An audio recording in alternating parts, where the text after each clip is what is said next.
Hey, thanks for joining me for today's practice session. My name is Tobey from JazzMentl. I know that this session was absolutely not scheduled and it's totally random, and if you got a email from me just a few seconds ago, I really appreciate you joining me. There's a few things that we're going to do today. The first one is we're going to learn a few tunes together. 3 of them I've picked out. These are tunes that I'm actually not totally familiar with. So we're going to go through the learning process together. I'm going to give you some insight into how I practice. If you have any questions about how I go about things and you want to be very specific, you can absolutely ask in the chat area. We are monitoring the chat as much as we can. I can't necessarily read it while I'm playing, but I will check it, and Nancy's on the other computer as well, so she'll be hanging out with us for the next hour or so. The other thing that I wanted to do was answer a couple of questions that we get quite often. And we will get to the music shortly, I promise you. But I just wanted to take a moment and answer a couple of subscriber questions. The first question that we get quite often is, what is this piano and how come it sounds so good? Which kind of leads into the second question, is how do you go about miking that piano for your videos and your live stream? So those are the 2 main questions that we get. Of course, we get a lot of specific questions about chord changes and progressions and things like that. But the 2 largest questions or biggest questions or most asked questions are those ones. So let me talk a little bit about this piano. Where did it come from? Well, I've owned it for,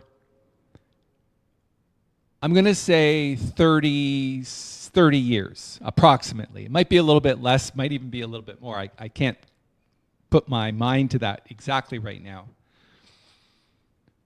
How did I get it? Well, like any professional, you really need to have an instrument worthy of where you want to get. Not where you are now, but where you want to get. And I know that a lot of people talk about this keyboard and that keyboard, but if you're a jazz pianist, a purist really, the most true instrument that you're ever going to get under your fingers and to practice and to kind of move you forward and make you inspired to play is a grand piano.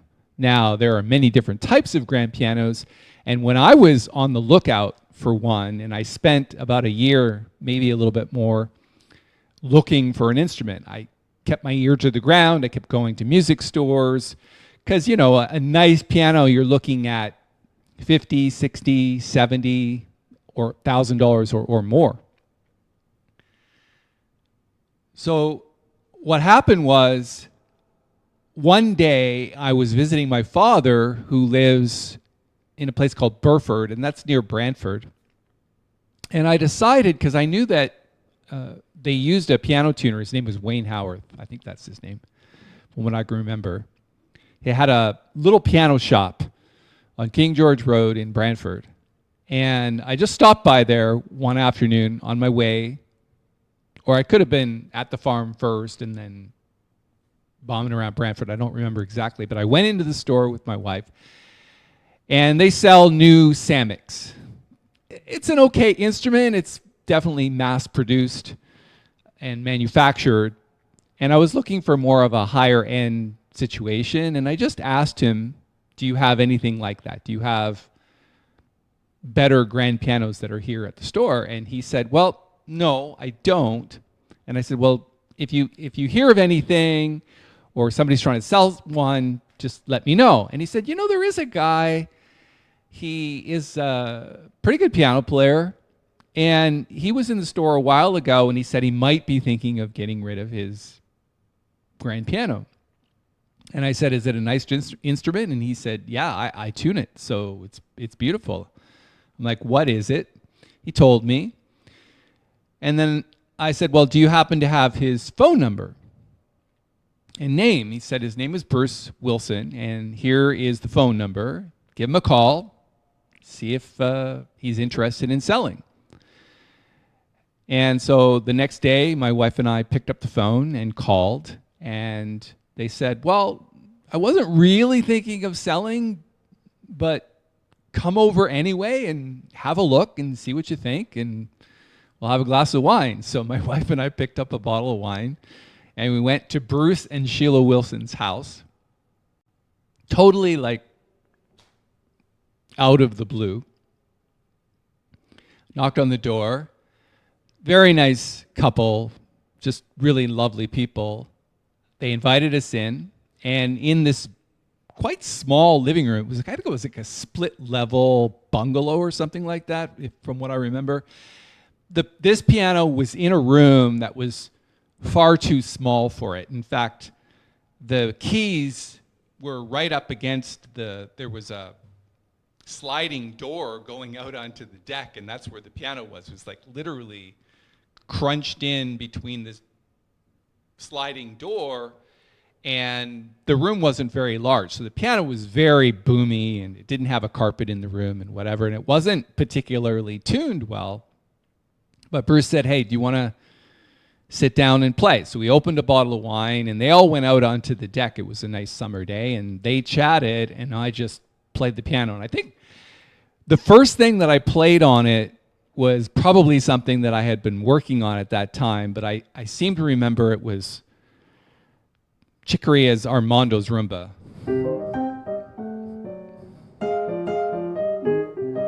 The reason why I did that is because it's a great tune to kind of feel the action of a piano, to see if it sits underneath your fingers well.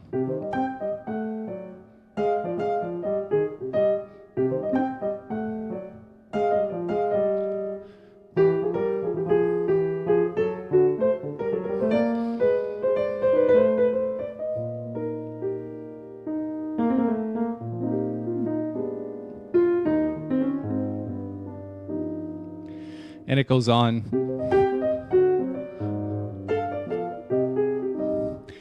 And I played that probably for 10 minutes or so, then probably went into another standard. And as I'm playing this piano, I'm starting to get a sense of how wonderful it actually is. And so I just kept playing. They were chatting. I didn't think about that. I was just thinking about, is this a piano that I would like to own? So it turns out that it's an Eibach, I-B-A-C-H. At one point, it was the oldest existing grand piano manufacturer still in business in the world, but they went out of business a few years ago. Christian Eibach, I don't know exactly what happened. They got into business with the Koreans and started mass producing pianos, and it didn't work out very well. So the company closed up, probably for a bunch of reasons, not just that one. But it's literally older than Bosendorfer, older than older than Schimmel, older than Steinway. In fact, the rim design for this piano, the process to bend that sort of very thick cherry into this shape, was sold to the Steinway family from the Eibach family.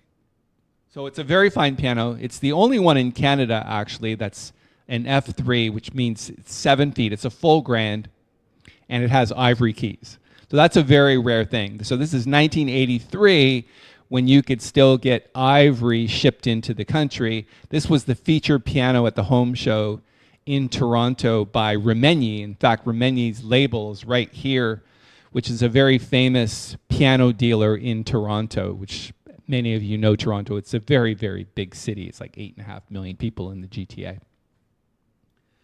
And they're a very prominent dealer. So they're the ones that brought it in. And Bruce Wilson bought this piano at the home show, put it in his house, and he'd had it for several years.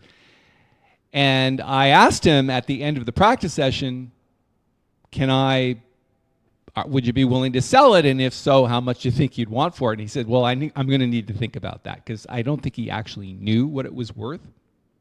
He knew what he paid for it, but he didn't know the current market value. He didn't know if he could sell it for more than what he paid or less than what he paid. So he did a bit of research, and a couple of weeks later, he got back to us, and he said, I want two things. One, I want $36,000 for the piano. And as a kind of like budding artist, that's a lot of money. It's literally more than a car. And I also want you to find me a piano to replace it. So that part was pretty easy because I knew a couple of piano dealers in Toronto. They'd sponsored some of my concerts before. And so we found this nice Yamaha C3 to replace his piano, and I took out a 6-year loan at like 8.5% interest. While most people had nice cars, I drove a crappy old Volkswagen, had so much rust spots on it, you could probably shoot a gun and you wouldn't hit anything.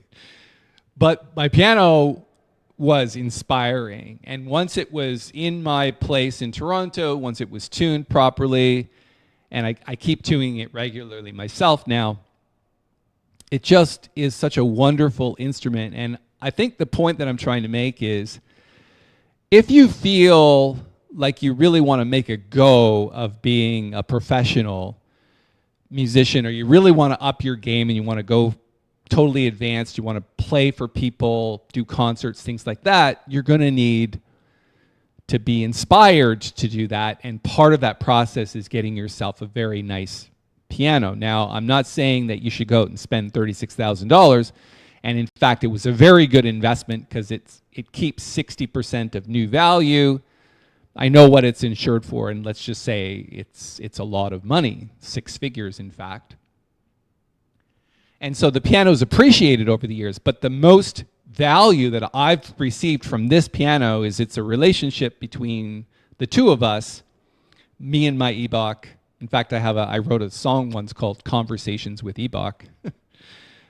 I should actually dig that out and find the sheet music and relearn it, because I think it was a pretty cool composition. I did it for an album called Quiet Now, which we released or was sold to Arcadia Records. And so that's the piano. And I just would say, if you want to get inspired, go find a nice piano, negotiate whatever you can. I think $25,000, $30,000 even today can get you a decent instrument. I'm not a big fan of keyboards. I know that I use them for my tutorials and things on YouTube. But if you really want to up your game, I think a very nice piano is one way to do that. Now, the second question that we get is, of course, how do you mic your piano? That's for another video. It's a fairly simple process, but if you mic a bad piano, no amount of good miking is going to make that sound better. So you have to, garbage in, garbage out kind of thing. You're going to have to invest in decent microphones, and that's not actually that expensive, some recording software, and it's a pretty simple process. In fact, I'm recording an album right now. I've got 3 complete recordings done, and there's 3 or 4, maybe 5 more to go, and we're releasing that monthly over the next 6 months. 1 single a month. That's a whole process. I might talk about that someday too. But again, if you try to mic not a great instrument, especially an out-of-tune instrument, it's going to sound terrible no matter what mics you put on it. So that's rule number 1. If you want a great sounding piano, you've got to get a nice piano. So for those of you that are on the fence about that, let me give you a little nudge and say, hey, go for it. Because for me, I can tell you over the years, my playing has just gotten way better. And it's quite a great relationship between me and this piano. So thank you for allowing me to share that. And I hope that answers all of the questions about what the heck is this. So once again, it's an Ebach F3, 7 foot, which is a full grand piano. I think it's 7 foot 2 inches, but let's just say 7 feet. And then ivory keys on top of that, which has a very different feel than plastic keys. Plastic keys, they get sweat on them. The ivory, actually, your fingers stick to it. And I try to keep them a little bit dirty, because if you clean them, your fingers slide a little too much. So you want lots of feel, and that's the way I like it. Okay. Now, let's play a couple of tunes. I chose 3 to do today. We're going to do first Emily, and then In Your Own Sweet Way, which is a Dave Brubeck composition, and then finally Stella by Starlight. I'm not that familiar with all three of these. Stella probably a little more than the others because I've known it for many years, but Emily and In Your Own Sweet Way, not so much. So we're going to go through the tune together. I'm actually going to throw up some sheet music on the screen for Emily that I found in the real book. There's the sheet music. That's the same sheet music that I'm looking at the moment. And we're going to go through it kind of like little by little. We'll talk about the structure. We'll talk about how I approach my practice sessions, because literally we're kind of learning this tune together. So one of the first things that I'll do is I'll just play roughly through the tune as much as I can, catching as many of the written chords as possible and maybe throwing in a few substitutions based on experience, but just kind of learning the tune. And I just need to move mine a little bit here so I can see it a little better.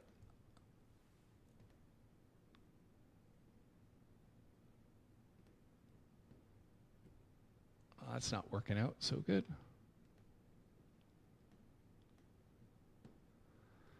All right, well, I guess it's going to stay where it is. I'm trying with this mouse to kind of move things around a bit, but maybe I can do it this way. No, that just made it worse.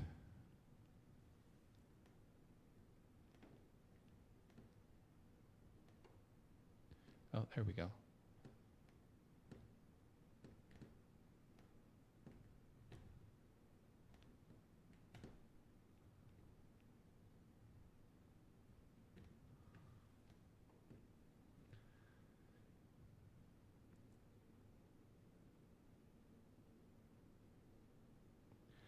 All right, well, we'll persevere because I can't see the full thing on that screen, so we'll do whatever.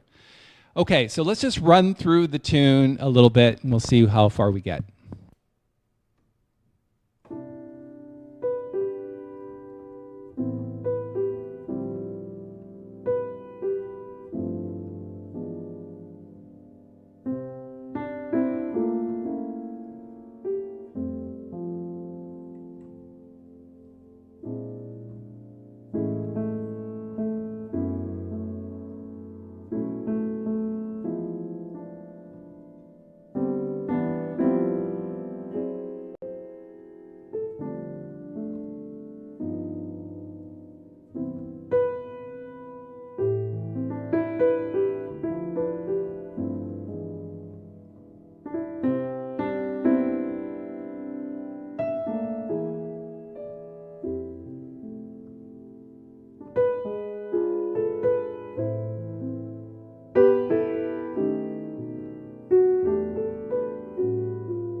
So there's a situation where I don't like to finish on one. So where it goes here, it's just this line cliche going down from F sharp. So it's going down in half steps.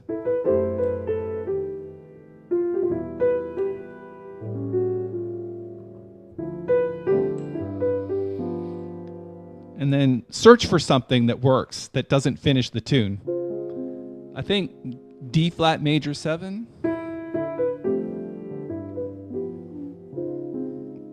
Switch. Right, so go D flat major 7 to G7 with a sharp 11 up here. So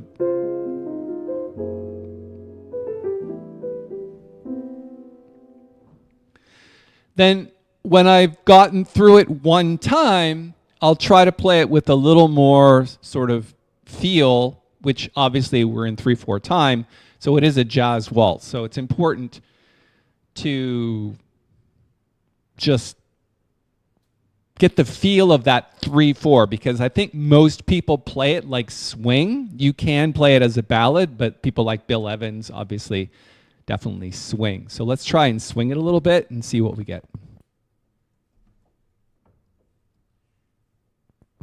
The other thing is you might want to just practice a little bit of the chords just to kind of get that swing feel, like.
Then once I have the feel of the tune, and I think that was a good tempo to learn a song in. You don't want to start ripping it. You know, you don't want to overdo it immediately. So what you want to do is kind of keep that sort of slower 3/4 tempo, and then just start to feel your way around the chords a little bit.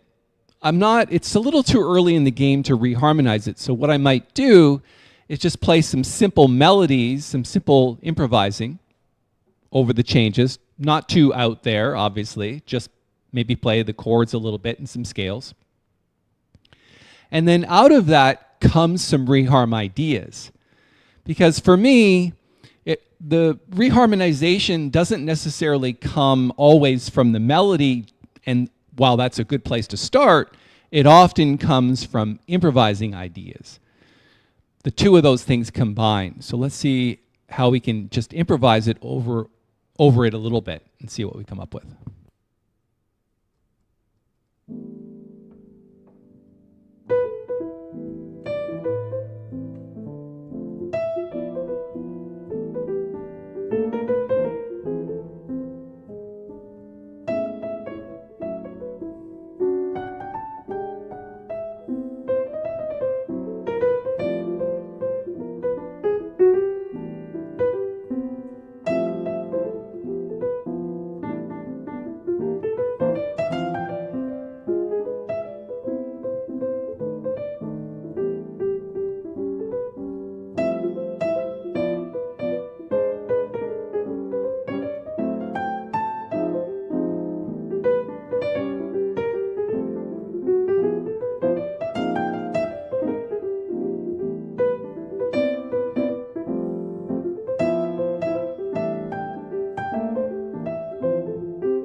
And then once I kind of like hear certain things, then I'll go back to the melody and see if we can make a little more reharm ideas out of it.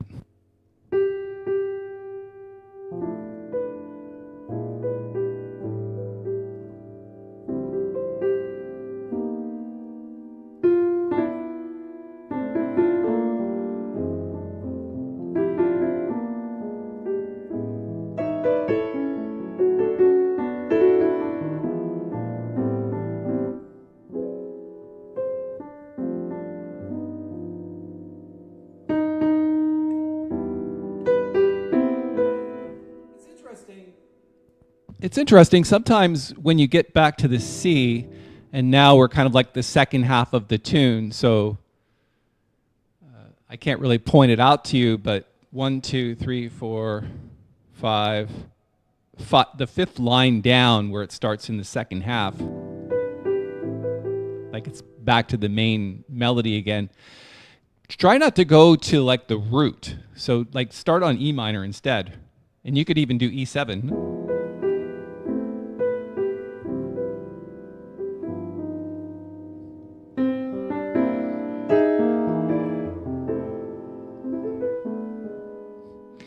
Think about inner voices too. When you move from 2/5s, like instead of just E7 flat 9, throw a B half diminished seventh in front of that, which is the 2/5 of A minor. So from the C at the beginning of that line,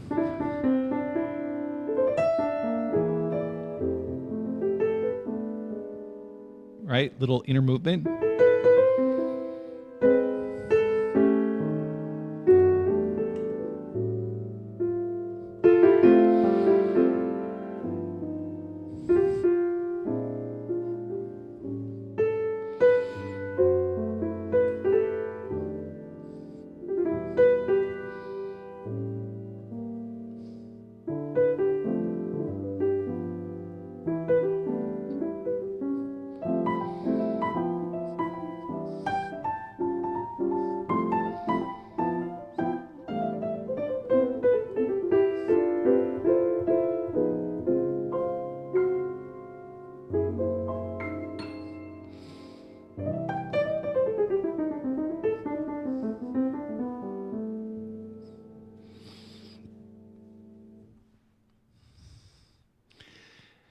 Love the swing style you're displaying now. So much to work on, so little time. Actually, no, there's not little time. You have lots of time. You just have to kind of get to it. Anamodi also says, I know this may sound funny, but I get a lot of reharmonization ideas, not from the melody, but from my mistakes. Or as my friends quoted, happy mistakes. Yeah, who's that painter? Bob Ross says that, right? Happy little accidents. We can have happy accidents, and sometimes reharmonization ideas can definitely come from those. All right, so we've gone through the tune. We've looked at some reharmonization. We've done a little bit of soloing. Then typically what I like to do is just make a composition out of it and play the whole thing through as many times as possible, kind of working out an introduction, figuring out how to get into the tune a little bit, maybe moving from more rubato into swing, which I like to do. Let's try a little bit of that. Just maybe play the head more rubato and then play it swing. We'll see how that goes.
Sophie says, sounds lovely, use of drop two voicings. You know, it's funny, Sophie, I don't really think in terms of drop two voicings. For those of you that don't know what that is, by the way, you're dropping the second note from the top. So, for example, if this is a C major 7th chord, you're taking the second note from the top and dropping that down here. So what I do more than think about that, because that's a whole system in and of itself, is I'm just thinking scale. So if this is the scale of C, just figuring out a way to play as many notes as you can in some kind of cluster format. And obviously you're not sticking to just C, but you're also using the 6th diminished scale in there as well. So for example, every other note is a diminished chord. So C6, right? You're using B sort of 7 flat 9, every other note, which on non-chord tones. So C, and then D half diminished 7, which is basically B7 flat 9. Okay. And then just kind of playing single notes in the left hand and handling 3 or 4 notes in the right hand.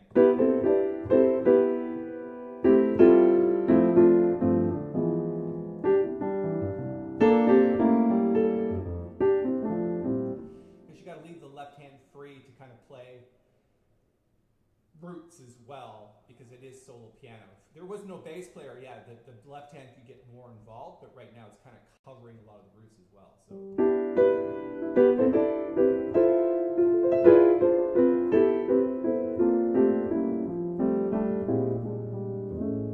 Okay. I think we're going to leave Emily at this point, and we're going to move on to the next tune, which I'm not that familiar with. So I pulled also a piece of sheet music, and this one is, actually I didn't find the sheet music. Put your mic back on. Oh, sorry. We skipped that. Hopefully you could hear some of that stuff. I forget to turn my mic on because if this mic is on and the piano is going at the same time, they kind of clash a little bit. So thank you, Nancy, for letting me know that I needed to turn my mic back on. Okay. We're going to pop into the next tune, and I have to actually look this up because I didn't cue it up ahead of time. So what I want to do is in your own sweet way. So let me take a quick look for it on this computer.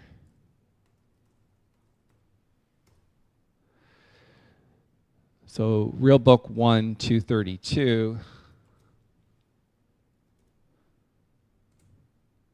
No, that didn't work. It's because that's the wrong real book.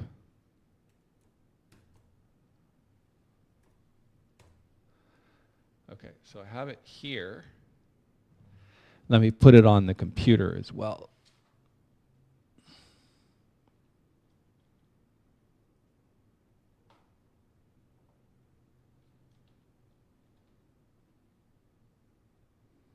There we go.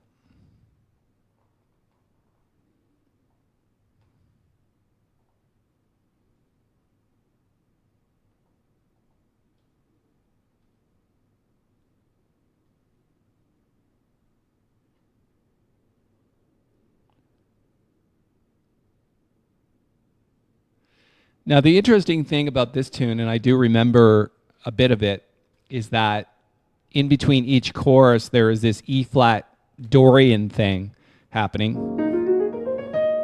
which is basically, E-flat minor, which is the basis for the tune Take 5. So this is a Dave Brubeck composition, and obviously they were all about E-flat minor at one point because they riff on this E-flat minor chord.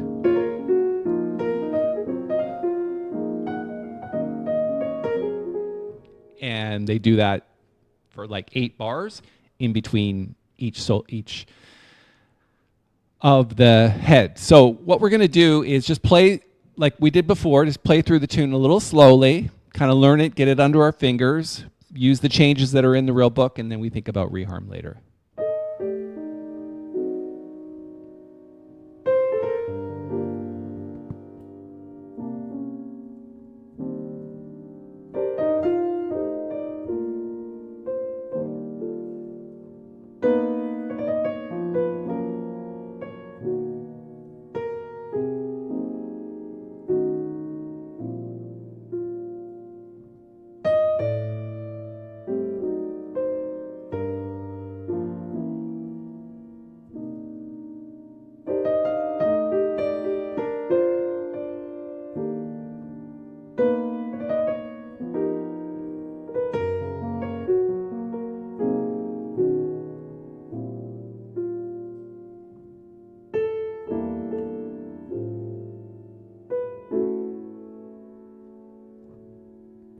think that was a B flat.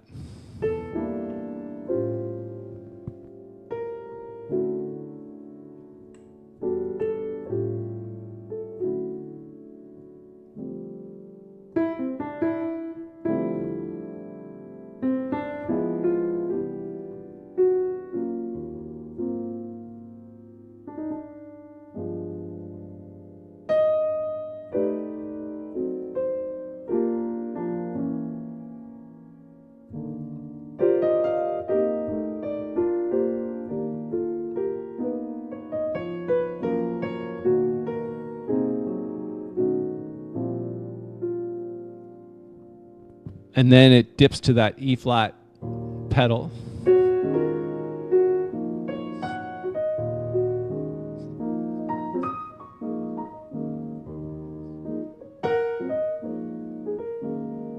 And then try to swing it this time.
So yeah, as we get more comfortable with the tune and it starts to fall underneath the fingers, then obviously you're looking for more soloing ideas, playing a little bit out here and there. It definitely lends itself to playing a little bit outside, especially the E flat Dorian section. So a lot of times what you might want to do, just think about, obviously you're in the key of D flat,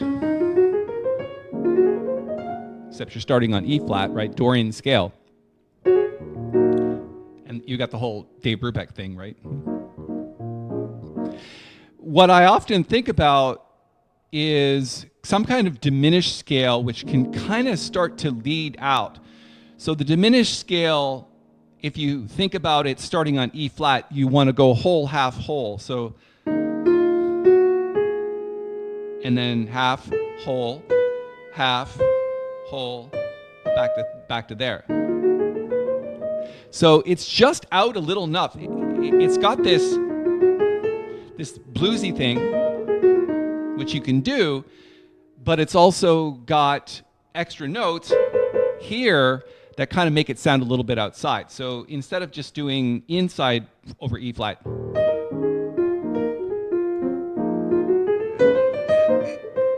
hear that? It's just enough outside to kind of feel like you're just stepping outside the key for a moment.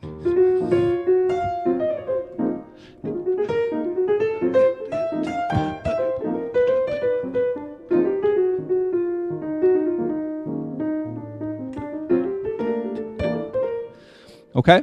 And then obviously back into the tune, because you really only got 8 bars to go through that E flat Dorian section. Okay, so now that we have the tune a little bit under our fingers, let's see what we can do from an improvisational standpoint a little bit more, maybe add more notes, maybe some more rhythms, kind of explore the changes a little bit.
I've heard guys do that before. They're playing on the bridge over pedals.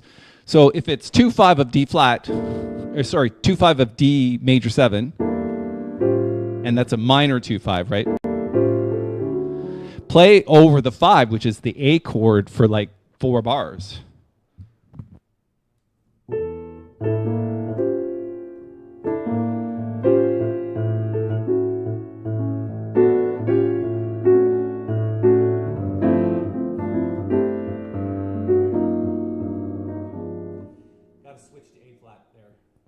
You have to switch to A flat there because it doesn't make sense to play the 2-5 of D flat over G.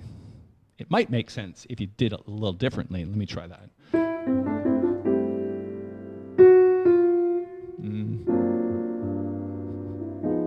It's very dissonant. You could try it.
Yeah, that section at the end, the E flat minor, kind of gives you a chance to kind of add a little bit modern feel. You'll notice that I do a little bit of McCoy-Tyner thing there, where I'm laying down fifths and then just playing fours.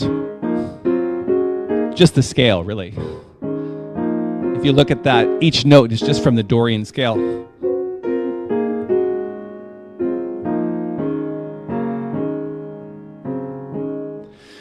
Okay, cool. For those of you that have joined me, thanks for being here. We're just kind of jamming on a Saturday afternoon. I talked a little bit earlier. You might want to go back in the video. I talked about the piano and where it came from, and because we get a lot of questions about what kind of piano this is and why it sounds so good.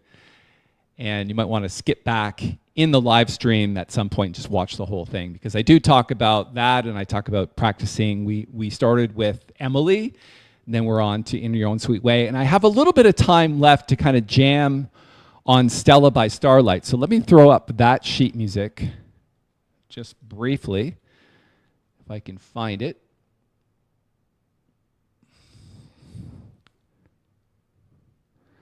So is my mic on?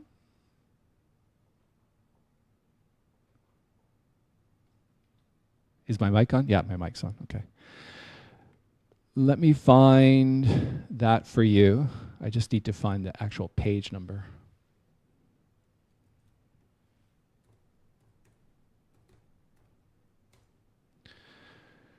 So 408.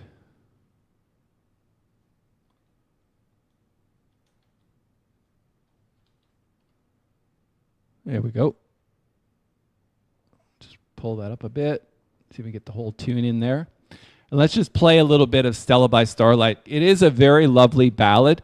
If you want to hear a great version of this, by the way, there's an album by Ray Charles called Dedicated To, and he sings all tunes about female names. So obviously Stella is a female name. There's also tunes on there like Hard Hearted Hannah and a whole bunch of others. So what a lovely album. I actually keep it on my stereo. I have an LP player. And if you want to hear Stella, just like the real sort of jazzy and Motown, really sort of down and dirty version of Stella, I highly recommend you do that. I've actually learned some things about this tune from listening to that recording. And let's just play a little bit of it and see what we come up with. So there's Stella on your screen.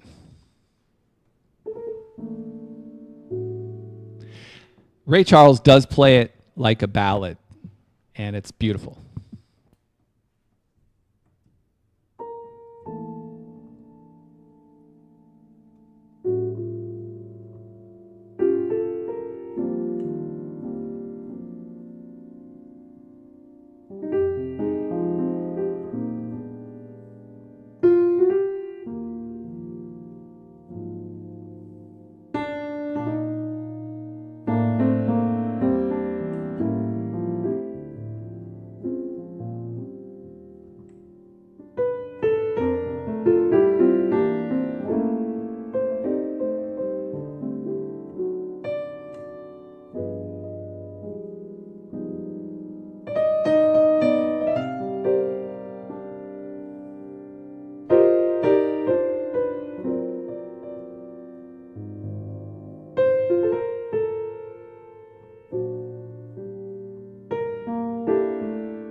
Okay, well, there's our practice session for today. Thank you for hanging out with me.